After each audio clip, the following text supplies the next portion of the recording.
Shalom, shalom, bien-aimés, que le Seigneur vous bénisse.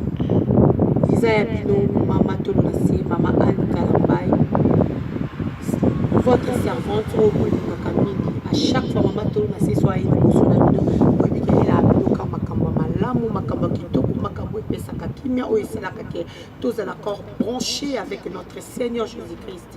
Bien-aimés dans le Seigneur, s'abonner à votre chaîne Tolonasi TV. Ici à Tolonasi, nous rachetons les stands car les jours sont mauvais. Jésus-Christ revient bientôt. S'abonner à votre chaîne, vous ne serez pas déçus.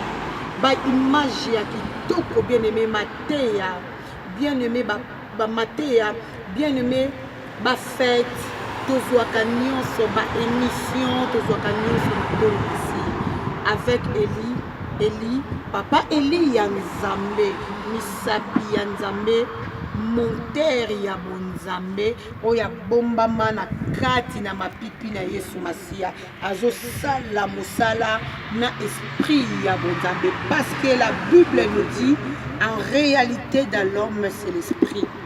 Papa Eli ya Nzambe, s'abonner bien aimé, même aux ana ba fête, benga na numéro na biso ezana sewana. Okozala desito kosepena ba image Eli ya Nzambe azosala mosala na Tolonasi. Soki bozomona Tolonasi ezomata de progrès à progrès, eza makombo na Yesu Masia pe na mayele oyo Nzambe azopesa na Eli ya Nzambe na servante na ye évangéliste Anne Kalambay. Soki kolo Yesu ayete s'abonner likolo ya vidéo na yo otie Tolonasi, ozota la vidéo, na se ya vidéo na oma bakomi na rouge, s'abonner. Bien-aimé, ezala okutu ba exercice ya makasite, okofina kaka check o s'abonner. Kolo yeso pambola biso. Ezala ki ya bino Maman Anne Kalambay, Maman Tolonasi, moi si ya mokonzi. Je vous aime beaucoup, merci. Ciao.